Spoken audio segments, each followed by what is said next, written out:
শ্রেষ্ঠ তিন মসজিদের গল্প। ইসলামে তিনটি মসজিদের মর্যাদা সবচেয়ে বেশি। হাদিসে অন্যান্য মসজিদের ওপর এই তিনটি মসজিদের শ্রেষ্ঠত্ব বর্ণনা করা হয়েছে। এই তিনটি মসজিদ ঐতিহাসিকভাবে শ্রেষ্ঠত্বের গৌরব অর্জন করে আছে। নবী রসুলদের পদধূলিতে ধন্য এই তিনটি মসজিদে সালাত আদায়ের বাসনা প্রতিটি মুমিনের হৃদয়ে। মসজিদ তিনটি হলো মসজিদে হারাম, মসজিদে নবাবী এবং মসজিদে আকসা। আবু হুরায়রা রাদিয়াল্লাহু আনহু থেকে বর্ণিত, রাসূলুল্লাহ সাল্লাল্লাহু আলাইহি ওয়াসাল্লাম বলেন, বিশেষ সওয়াবের উদ্দেশ্যে এই তিনটি মসজিদ ছাড়া পৃথিবীর অন্য কোনো মসজিদে ভ্রমণ করা নিষিদ্ধ। এই হাদিসের মানে এটা নয় এই তিনটে মসজিদ ছাড়া পৃথিবীর আর কোনো মসজিদে ভিজিট করা যাবে না।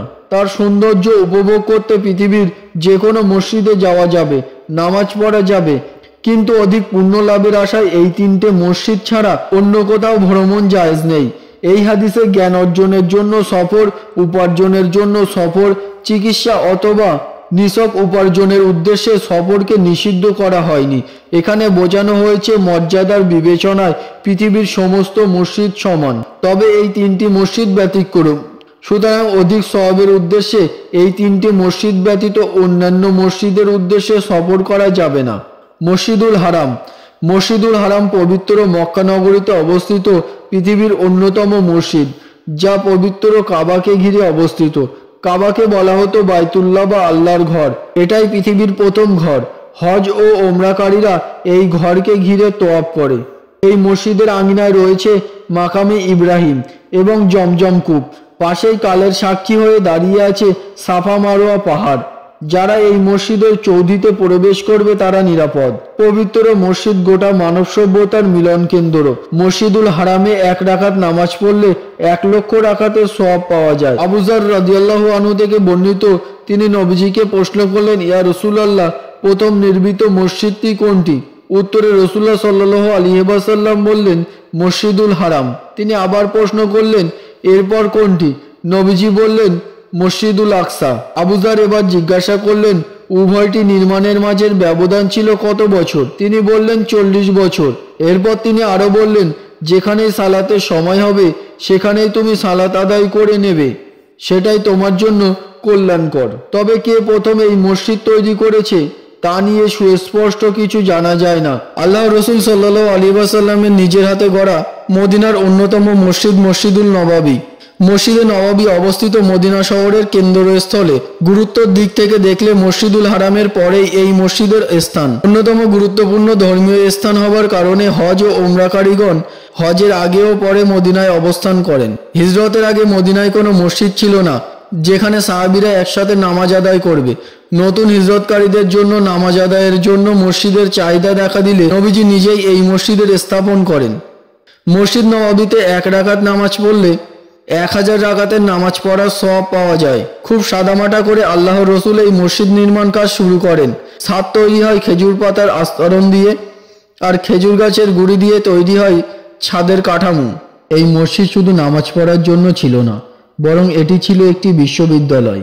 এতে মুসলমানরা ইসলামের যাবতীয় জ্ঞান শিক্ষা লাভ করত।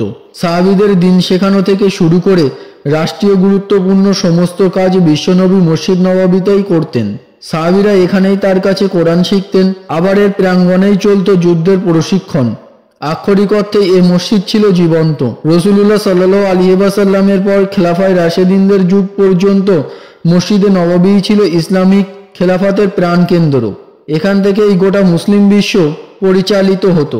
এই মসজিদের এক পাশেই সবুজ রঙের গম্বুজের নিচে শুয়ে আছেন রাসূলুল্লাহ। তার কবর মুবারকের সাথেই রয়েছে ইসলামের প্রথম খলিফা আবু বকর এবং দ্বিতীয় খলিফা ওমর রাদিয়াল্লাহু আনহুর কবর।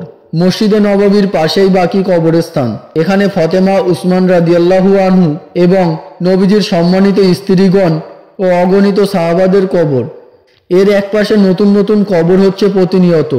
মসজিদুল আকসা বা বাইতুল মুকাদ্দাস ইসলামের 3য় পবিত্র মসজিদ, যেটি জেরুজালেমের পুরনো শহরে অবস্থিত। এটা মুসলমানদের কাছে বাইতুল মুকাদ্দাস বা আল আকসা মসজিদ নামে পরিচিত। আল আকসা হচ্ছে ইসলামের প্রথম কাবা এবং মক্কা ও মদিনার পর 3য় পবিত্র মসজিদ। মসজিদুল আকসায় 1 রাকাত নামাজ আদায় করলে কোনো বর্ণনায় 250 এবং কোনো বর্ণনায় 500 রাকাতের সওয়াব পাওয়া যায় বলে উল্লেখ করা হয়েছে। বিশ্বনবী সাল্লাল্লাহু আলাইহি ওয়াসাল্লাম মিরাজের রাতে মসজিদুল হারাম থেকে আল আকসা মসজিদে এসেছিলেন। এবং এখান থেকেই তিনি উদ্যোগমনের দিকে যাত্রা করেন। এই এলাকাটি অসংখ্য নবী ও রসুলদের স্মৃতি জড়িত। এর আশেপাশে অনেক নবী ও রসুলের কবর রয়েছে।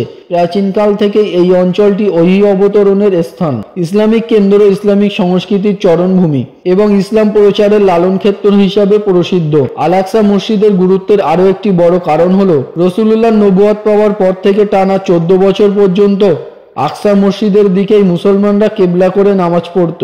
মক্কায় যখন রাসূলুল্লাহ নামাজ পড়তেন তখন বাইতুল মুকাদ্দাসের দিকে ফিরে দাঁড়ালেও কাবাকে তিনি সামনে রাখতেন। হিজরতের 16 থেকে 17 মাস পর মহান আল্লাহর নির্দেশে মুসলমানদের কিবলা বাইতুল মুকাদ্দাস থেকে মক্কার দিকে স্থায়ীভাবে পরিবর্তন হয়।